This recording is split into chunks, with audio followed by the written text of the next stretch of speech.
E aí, galera, tranquilo, na boa? Hoje eu vou falar sobre o livre-arbítrio, conceito este bastante importante para a filosofia e para as religiões. O livre-arbítrio, grosso modo, é a relação entre a minha vontade e as minhas ações.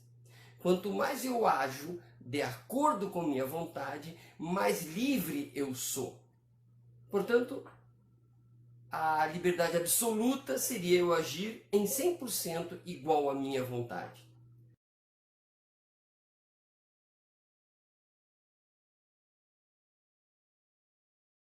Há uma contradição, portanto, violenta com aqueles que acreditam no destino, não é? Porque se há um destino, a minha vontade está viciada, né? Eu não posso agir de acordo com a minha vontade porque há uma determinação para eu ser isto ou aquilo.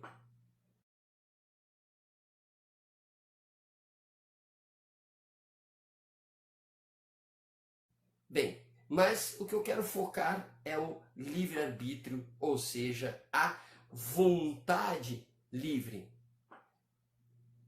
Pois bem, olhem que interessante a intervenção das igrejas neopentecostais, e aqui eu não posso dar nomes, até para não ser processado. Vamos imaginar aquelas igrejas que têm patrimônio, aquelas igrejas que cobram dízimos horrorosos, aquelas igrejas que passam o tempo todo cultuando o demônio. Como assim, Amilcar, cultuar o demônio e não Deus? Aquelas que passam o tempo todo ameaçando. Olha que o diabo está ali, olha que o demônio está a colar, olha que perigo, olha sempre a tentação, sempre a tentação, sempre há uma entidade maligna que fica tentando te levar para o mal. Pense, essa entidade maligna é tão maligna que ela consegue ler teus pensamentos, ela sabe que tu pecou. Eu quero estabelecer aqui uma relação entre a liberdade, o livre-arbítrio e esta criação diabólica, essa criação do mal, essa criação do demônio por essas igrejas que dizem que o mal, o demônio sabe o que tu pensa. Vai lá na tua vontade. Entra na tua cabeça, entra na tua consciência, entra naquilo que tu tem de mais determinante para ser livre, que é a tua vontade. Esse demônio que passa o tempo todo te seduzindo, ele fica dizendo, não pague o dízimo, né? O demônio fica sempre dizendo, não obedeça ao pastor, e a pessoa tem que se subjugar à vontade divina para que ele possa orar, porque senão ele vai errar. Percebem? Que liberdade tem uma pessoa que está o tempo todo sob o olhar do mal? E esse olhar está lá, repetindo, está lá na tua vontade. Então o livre-arbítrio ele é atingido de maneira essencial, na sua essência. Ele vai lá. Muitas vezes, essas igrejas tratam o demônio como se fosse muito mais perto, muito mais eficiente, muito mais companheiro do que o próprio Deus. Percebe? O demônio é fácil, Deus tem que sofrer muito para chegar até lá. Por que eu estou dizendo isso?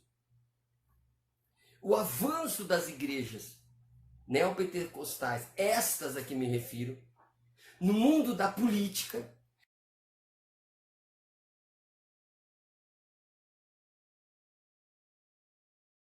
portanto abandonam a fala genuína e pura de um Deus fraterno, mas se aproximam da política e da política partidária, ou seja, não se fala mais um Deus fraterno de todos, mas um Deus que ordena a frações, a partes, a partidos, que quer partidos. E que, portanto, essas igrejas criam um demônio, criam essa figura diabólica que vai dizer assim, ó, se tu não obedecer ao pastor, é porque tu está obedecendo ao mal, ao demônio. Portanto, Tu deves agir de acordo com o que o pastor te orienta, inclusive nas questões políticas. Inclusive o pastor vai pensar e decidir por ti a quem ou por quem tu vai decidir teu voto. Percebem? E esses pastores, diabolicamente eu digo, criam um demônio que sabem a tua intenção. Então quando eles falam, se tu intencionar votar naquele partido que eu entendo que é do mal, diz o pastor, é sinal que o demônio está lá.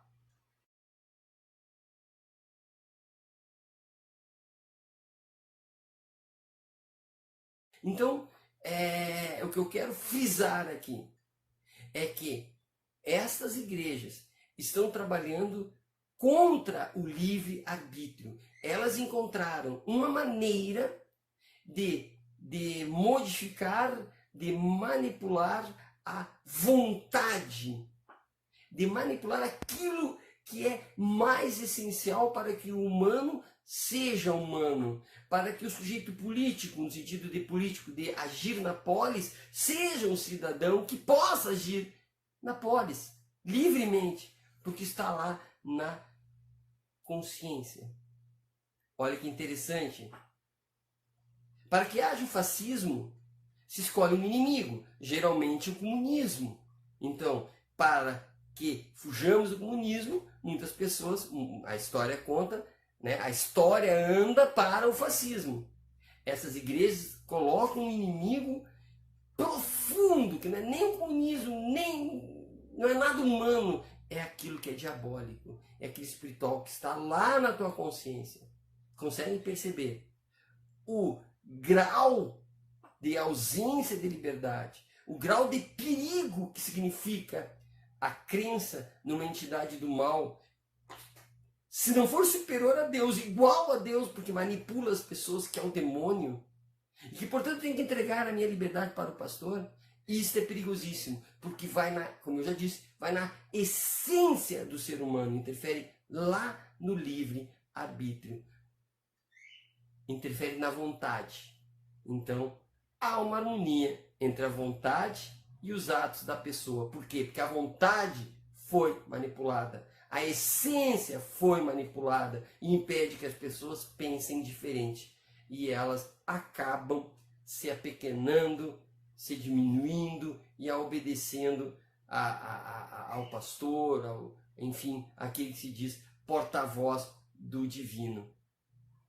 E aí nós vemos o avanço dessas igrejas evangélicas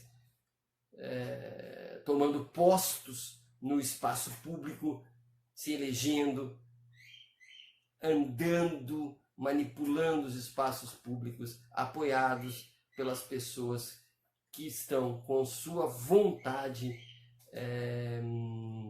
manipulada. Fica pelo menos a reflexão. Abraço e até a próxima.